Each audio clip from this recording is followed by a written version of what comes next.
Hi there. How are you guys doing? Well, I'm going to give you some lessons on section 7.1 and 7.2. And what I'm going to try to do is I'm hoping that I should be able to email you guys these if you want to copy them, or you can just kind of follow along. And then then the homework will be open for this section, for these two sections as well. So we're going to go ahead and get started. The first thing we're going to look at is write some examples of some rational expressions. So this chapter, chapter 7, is an extension of chapters 5 and 6. So we're going to be doing quite a bit of factoring. We're going to be doing some reducing. So again, if you did well in chapter 6 with the factoring, this is going to be a really easy chapter for you. We're going to be dealing with fractions, but not just any fractions. These are going to be rational expressions and rational functions. So what is a rational expression? Examples are 2/3. Okay, so a rational expression is any fraction where you have a polynomial over a polynomial, and 2 and 3 are considered polynomials of degree 0. Other examples, this is going to be more like what we'll be dealing with, would be this right here. This is a rational expression. You've got a polynomial over a polynomial. Let's see, x squared minus 3x plus 1 over 2x plus 5. There's another one, 1 over x. All of these are examples of rational expressions. And these are also rational functions.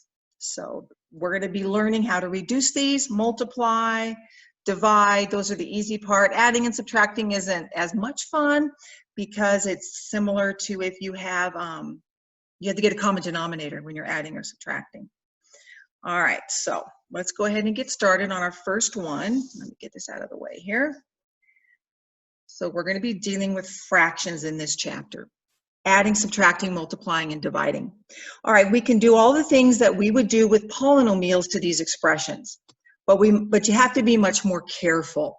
And the reason you have to be careful, and the only reason you have to be careful, is that you cannot have a 0 in the denominator.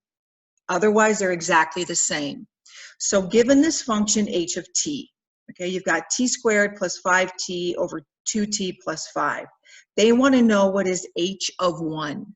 All you need to do is put 1 into the function for t and see what it's equal to. So what they're asking for is you'll have 1 squared plus 5 times 1, 2 times 1 plus 5.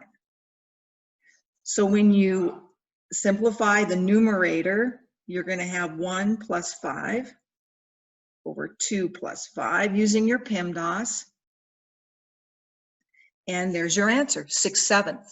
So h of 1 is equal to 6/7. Okay.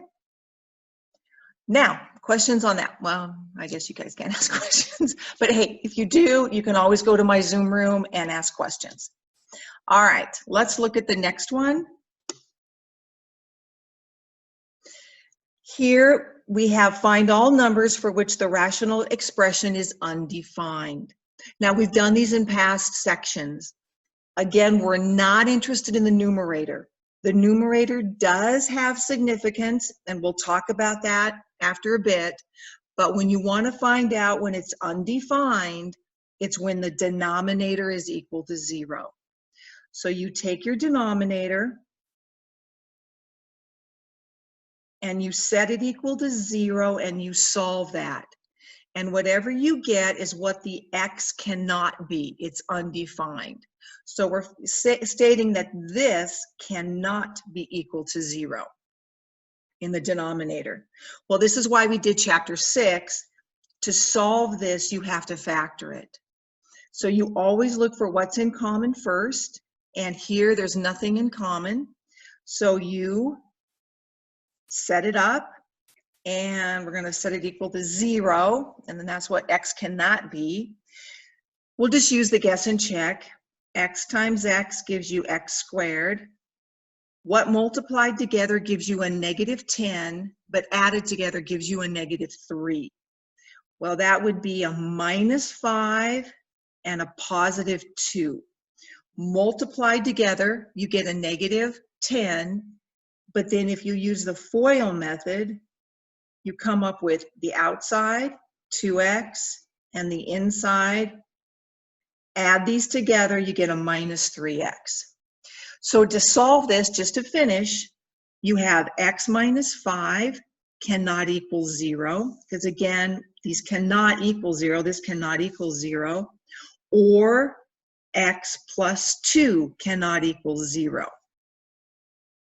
And you solve these, add 5 to both sides here, and then you add a -2. So there's your answer. X cannot be a 5 or a -2. Now they have significance in the graphing, which we'll talk about later in these two sections, but for right now, it's undefined at 5 and a -2. So we've done these before, we just have not factored as much. So to solve it, so you just set the denominator equal to 0, it cannot equal 0, you factor it and solve it, and you have your two answers, okay? Now, let's look at the next example. So we found out where they're undefined. Now this next one says, find all numbers such that the rational expression in the previous example equals 0. It's different. The undefined is solved differently than being equal to 0. In order for a fraction to be equal to 0, the numerator must be 0. So in other words, if I have 0 over 5 is 0, 0 over 10x is 0, you know, so it doesn't matter if the numerator is 0, you get a 0.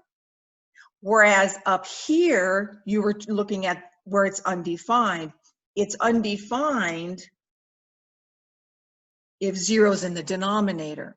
So if the 0's in the denominator, it's undefined. If 0 is in the numerator, then it's equal to 0. So we're going to take our numerator and set it equal to 0. Okay. So we come up with x equaling -4. So in this case, this function up here is equal to 0 when the numerator is 0. It's undefined when the denominator is 0. So this is the answer here. Find all numbers such that the rational expression in the previous example equals 0. So when x is a -4, then your the value of this function is 0. Okay. All right, let's go on to the next page.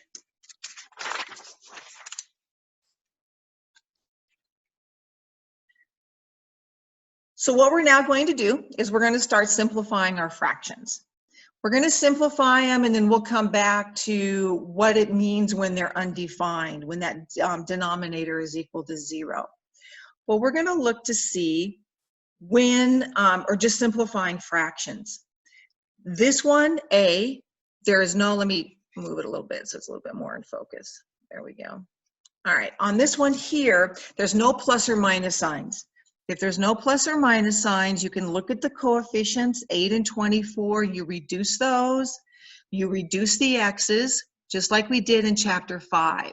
So this is done exactly like we've done in chapter 5. You just reduce this one.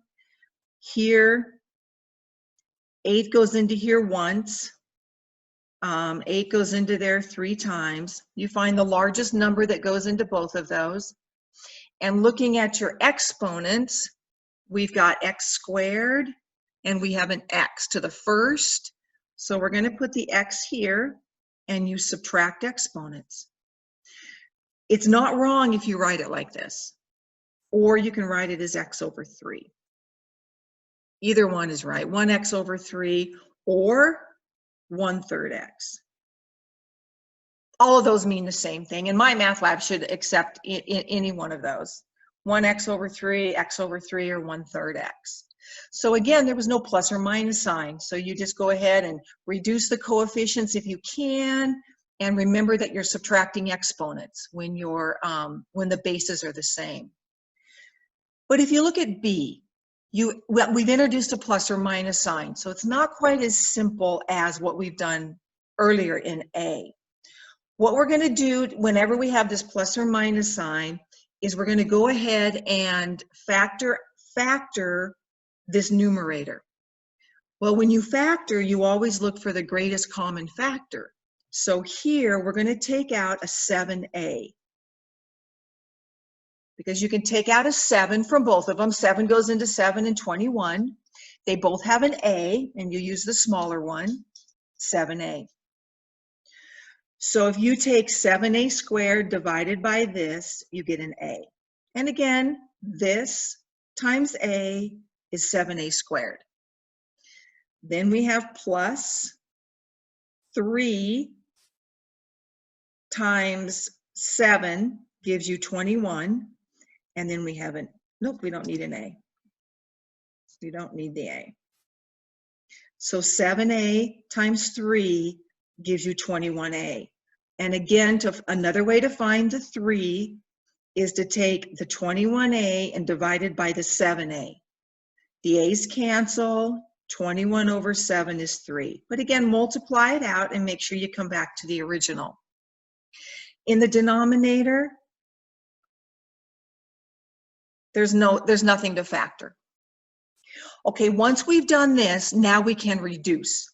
Whenever you're multiplying, so you're taking the 7a times this, you can reduce the 7 and the 14 and this a with this a. So here, this cancels out, okay, twice, and these a's cancel. So you're left with a plus 3 over 2 as your answer, as your reduced answer. So you pull things out so that it's a multiplication. You pull these out. You pull these out to multiplication so that it can reduce with the denominator. One thing you have to be careful of is that if I would have had, let's say, a plus 2 over 2, okay, you cannot cancel those 2's. Whenever you have a plus or a subtraction symbol, either it goes as a group or it doesn't go at all. So you cannot cancel these separately. That cannot be done. Or if I had a plus 2 over a, again, you cannot cancel those.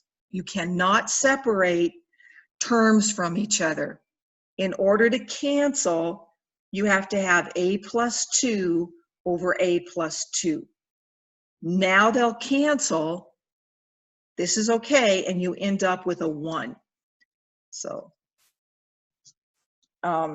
again, just I want to caution because people do that. They have students have a tendency to want to cancel those separately, but they go as a group or they don't go at all. All right, so let's try another one.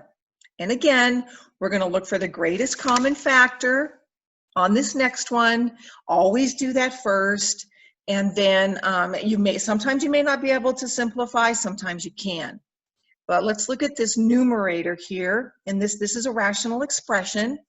I have a polynomial over a polynomial. So let's take out a 6. Let's see, this leaves me with an x. 6x. 6 times x is 6x. 6 times 2 is 12. So again, 6x divided by 6 is an x, and then 12 divided by a 6 is a 2. And multiply it, make sure you go back to the original. Now this next one, we can take out a 7. So we have 7x plus 7 times 2 is 14. Now you can simplify because you're taking 6 times this and 7 times this. And when they're multiplication like that, you can separate them and cancel. So here, the x plus 2's match. So those actually, when they cancel, they're equal to 1, just like what we talked about over here. When they cancel, you get a 1. So we're left with a 6 over 7 times 1. So we get a 6, 7. Okay? And that's your answer, 6/7. So you can see how we're just using the skills from chapter 6. There's a lot of factoring here. But you know, most students don't have a lot of trouble with this chapter 7. But we'll go ahead and we're going to look at another one. We have two polynomials. And we cannot cancel anything. Do not cancel this x squared with this x squared. You cannot separate them from the -1. They have to go as a group, just like we had in the above problem, where the groups have to match in order to cancel them out. So again, do not cancel the x squareds. We have to factor. Well, in factoring the numerator up here, there's nothing in common. This is a difference of two squares. So we're going to set up our parentheses, knowing it's a difference of two squares. X times x gives you the first term. 1 times 1 gives you the 1, but they'll have opposite. They always do with a difference of two squares, so that you have no middle term. It adds up to 0, 1x and a -1x.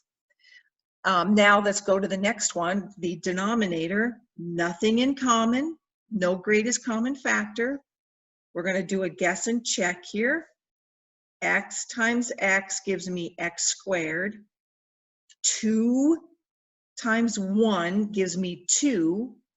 I know all the signs are going to be positives. Plus, and I do end up with my 3x.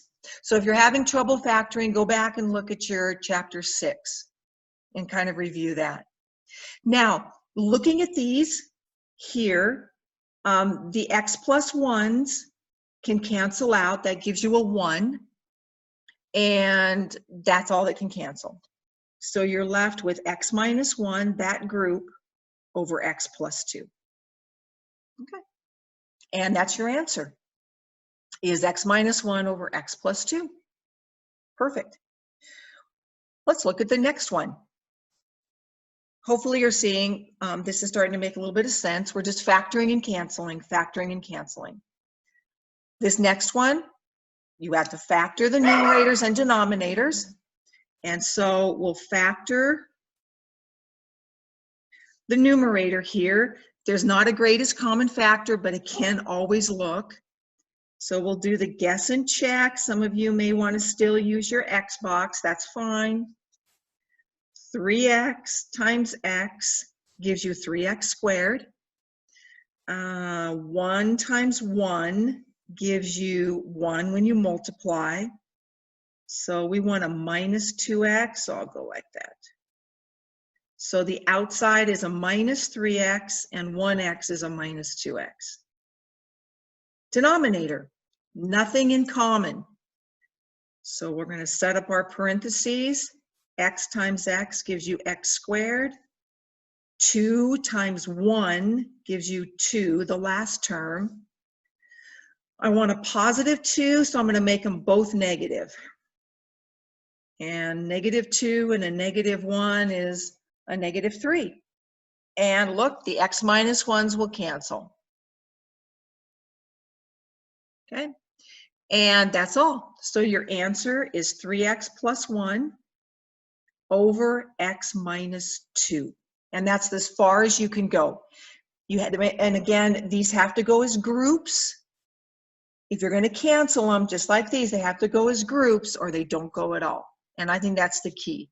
And if you're good at factoring, this should give you no trouble at all. All right, let's continue on. Because we're going to try a couple more. I'm going to cover this up down here. All right, let's look at this next one. It's a little blurry, but maybe if I move it over a little bit, let me see if I can focus that beast. That might have helped some. All right, so we have x minus 4 over 8 minus 2x. This kind of has a trick in it. There's, again, in order to reduce this, you'd have to factor. So the numerator, there's nothing to do, but in the denominator, I've got a 2 I can take out. 2 times 4 gives you 8. And 2 times a minus x gives you a minus 2x. Okay. All right, so I've got an x minus 4 in the numerator and a 4 minus x in the denominator. Well, let's kind of leave that for a second and let's talk. Over here, let's do an example. If I had 3 over a negative 3, these two are equal and opposite. And you would probably agree that if I were to reduce this, I would get a negative 1, all right? Because the 3, they're equal, but they're opposite. So when I cancel them, I get a negative 1. Just like if I had 5, a negative 5 over 5. Again, they're equal and opposite. Negative 5 divided by 5 is a negative 1. Again, equal and opposite. If I had x squared over a negative x squared. Again, equal and opposite. If I cancel them out, I end up with a negative 1. The key is that these are equal and opposite. So if something is equal and opposite, they will cancel, but rather than a positive 1, like if you had 7 over 7, you get a positive 1. If they're just equal, you get a 1 when you cancel, but if they're equal and opposite, you get a negative 1. So if you look here, x minus 4 and 4 minus x, they're equal, but they're opposite. Both of them, the 4, negative 4, positive 4, positive x, negative x, they are equal, but they're opposite. So I can't cancel them, but I'm going to get a negative 1 when I do. So when I cancel these, I get a negative 1, and I'm going to put it in the numerator over 2. The 2 is the only thing that's left. So when everything, if you cancel everything in the numerator, you're going to have to put a 1 up there. And I knew I had to have a negative, and it doesn't matter if you put your negative with the 1, the negative in the middle, the negative with the 2, it doesn't matter. But because I canceled two things that were equal but opposite, you will have a negative in your answer, and the answer is negative 1/2. So just kind of keep that in mind, that when you have equal and opposite, you can go ahead and cancel them, but you have a negative. But again, make sure they're equal and opposite, both. Negative 4, positive x, negative x. All right? All right, let's look at another one here. Doing this g, we've got 3a minus 2. Well, there's not much, there's nothing we can do as far as reducing. This one right here, we're going to go ahead and factor. This is a difference of 2 squares. We have 4 minus 9a squared. So we have a difference of 2 squares. I'm going to make this one a little bit larger here. 2 times 2 gives you 4. 3a times 3a gives you 9a squared. And they have to have opposite signs so that you have no middle term. It adds up to 0. Negative 6a and a positive 6a. All right, looking at this, can I cancel? Well, here I have a 3a minus 2, and this one right here is a 2 minus 3a. These are equal but opposite. The 3a is positive, negative. The 2 is negative, positive here. So they will cancel each other out. But when I do that, you're going to have a negative somewhere. So when these cancel out, you're going to end up with a negative 1. Now, why a 1? Because there was nothing left in the numerator. So you have to put a 1 there. And then you're going to have a 2 plus 3a in the denominator. Now, you'll need to put the negative with the 1 up here. Don't put the negative down here unless you put parentheses around here. Some of you could write this out as a negative 1 over 3a plus 2. Order doesn't matter in addition. So either one of those would be a correct answer. Okay. All right. That, well, I'm not sure if we're quite done with 7-1, but we'll just keep going.